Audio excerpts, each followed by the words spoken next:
Ever wondered what happens when the king gets it wrong? Did Elvis Presley actually make some songs worse? The world worships Elvis as a musical genius who transformed rock and roll forever. But not everything he touched turned to gold. Sometimes, even legends miss the mark.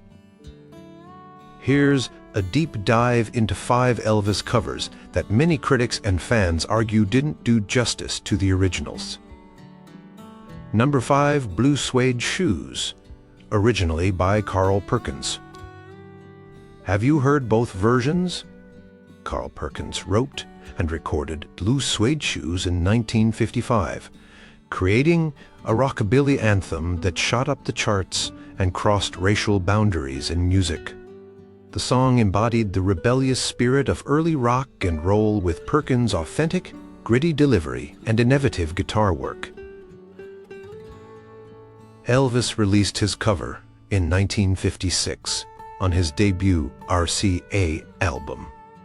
While many casual music fans believe this was Elvis's original creation, the Presley version smoothed out many of the rough edges that gave Perkins' recording its distinctive character. Elvis slightly slowed the tempo and added his signature vocal flourishes. Music historian Peter Guralnick noted that Perkins had an authenticity and rawness that Elvis' more polished version couldn't capture. The Perkins original possessed a certain urgency and danger that felt genuine to the rockabilly movement he helped pioneer. Sam Phillips, who produced both versions at Sun Records, reportedly preferred the Perkins original. Carl was living those blue suede shoes, Phillips once remarked. He came from the cotton fields and knew what it meant to finally have something nice and not want it stepped on. Commercially, Elvis' version overshadowed the original in popular culture, despite Perkins' recording reaching #1 on Billboard charts before Elvis released his cover. This created a persistent misconception that continues today, with many people wrongly attributing the song's creation to Presley. Johnny Cash, a close friend to both artists, commented that Carl put his heart and soul into that song. Elvis did a good job, but it wasn't the same fire. Despite Elvis's immense talent, his cover homogenized some of the elements that made the original a revolutionary recording in early rock history. Number 4, Hound Dog, originally by Big Mama Thornton. Did you know Elvis wasn't the first to bark this tune? When Big Mama Thornton recorded Hound Dog in 1952, she delivered a powerful blues performance dripping with innuendo and assertiveness. Written by Jerry Leiber and Mike Stoller specifically for Thornton, the original carried explicit themes about a useless man delivered with Thornton's commanding vocal presence. Elvis recorded his version in 1956, transforming the blues number into an up-tempo rock and roll hit the problem. Many critics argue that Elvis's interpretation stripped away the song's original context and meaning. Thornton's version carried the weight of a black woman's experience, confronting a deceptive lover with strength and sass. Music critic Daphne Brooks wrote that Elvis' cover represents one of the most successful appropriations in American popular music, effectively erasing Thornton's original from mainstream consciousness. The sexual connotations of Thornton's interpretation became muddled in Elvis' version, leaving many listeners confused about what exactly the song was about. Leiber himself expressed disappointment with Elvis's interpretation, stating, "I was horrified by his version. It just didn't make sense. The song wasn't about a dog, it was about a man who was free-eloding." Stoller added that Elvis sang it like a pop song. Big Mama sang it like she was living it. The transformation exemplifies a larger pattern of black artists' work being repackaged for white audiences during this era. While Elvis's energetic performance showcased his talents, it removed much of the song's original meaning and context. Thornton received only $500 for her recording, never earning royalties from the song's massive success in Elvis' hands. The disparity in recognition continued for decades. Thornton died in relative obscurity in 1984, while Elvis's version is consistently ranked among the greatest rock and roll recordings of all time. Only in recent years has there been growing recognition of Thornton's pivotal role in creating what would become one of Elvis' signature songs. Number 3, That's All Right. Originally by Arthur Crudup. What happens when blues loses its soul? Arthur Big Boy Crudup recorded That's All Right in 1946, delivering a Chicago blues standard that exemplified the black musical experience in post-war America. Crudup's original carried the emotional weight of the Delta blues tradition with his raw, expressive vocals telling a story of romantic troubles over a classic blues arrangement. Elvis recorded his version in 1954 at Sun Records, often credited as his breakthrough recording. While Elvis' rendition helped launch his career and introduced many white listeners to black musical forms, critics argue his cover sonayed the blues elements that gave Crudup's original its depth and cultural significance. Musicologist Robert Palmer observed that Elvis' version turned a blues lament into a celebratory romp, fundamentally changing not just the sound, but the emotional core of the song. The transformation from blues to rockabilly altered the song's connection to the African-American experience that birthed it. Crudup himself famously commented, "I've been doing this before Elvis was born," when discussing the disparity in recognition and compensation. Despite writing and recording numerous influential blues standards, Crudup faced significant financial struggles throughout his life, often working as a laborer to make ends meet, while his compositions earned millions for others. Music rights issues meant Crudup received minimal royalties from Elvis's success with his material.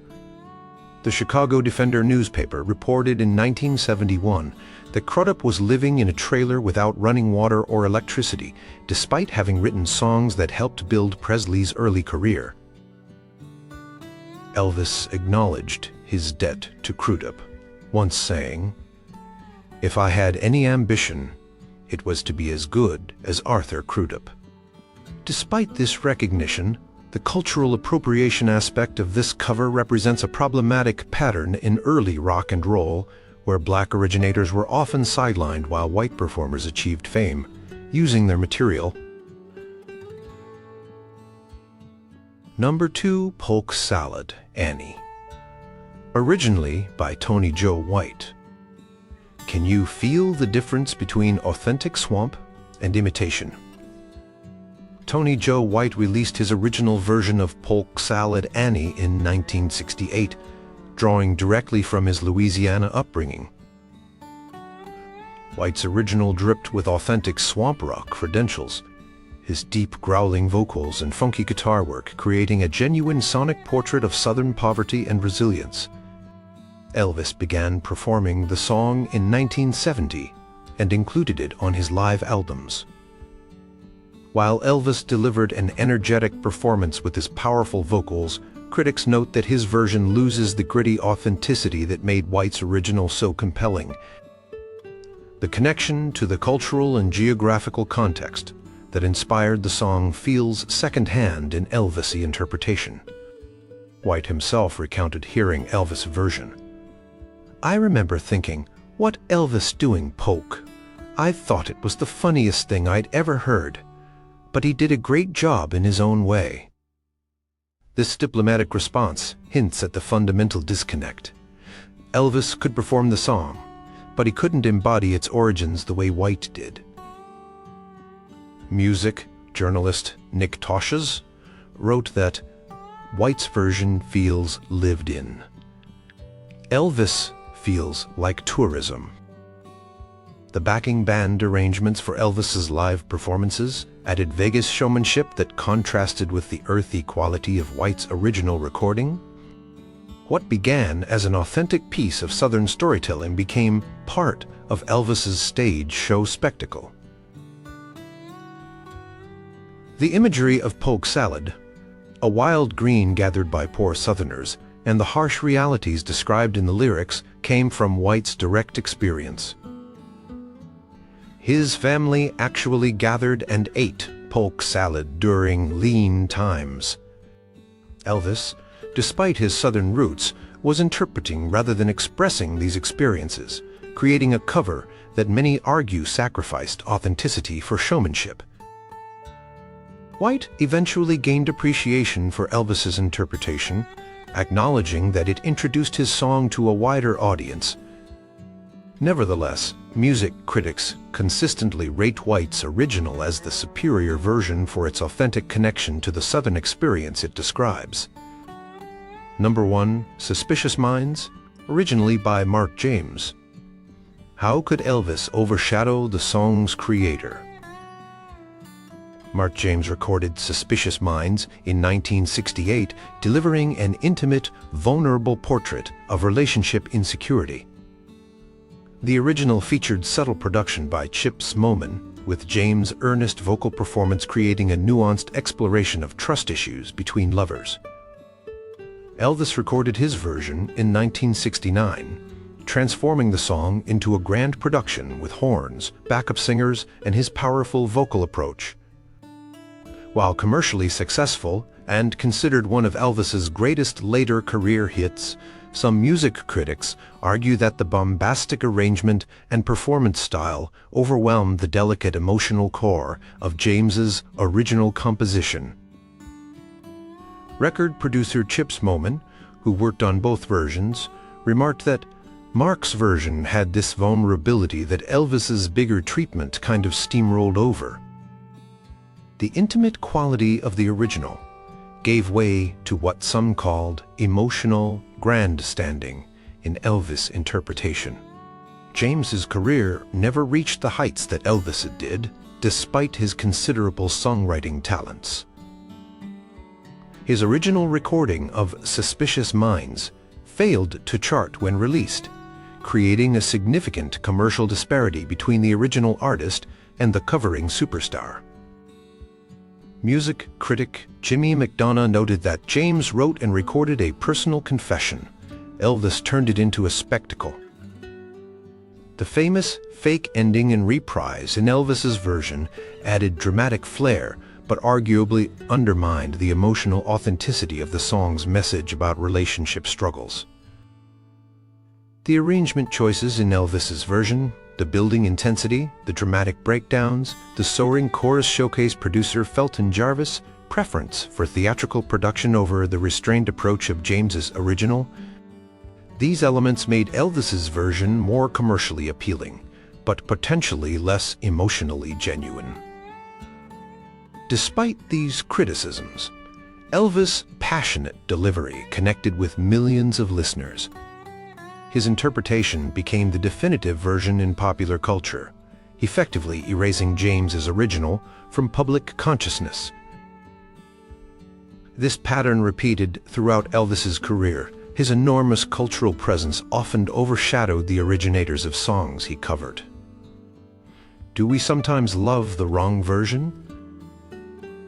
The conversation about these covers reveals complicated questions about authenticity, artistic interpretation, and the racial and commercial dynamics of American popular music. While Elvis Presley indisputably possessed extraordinary musical gifts and cultural impact, these 5 covers demonstrate that even legends sometimes miss the emotional essence or cultural context that made the originals special.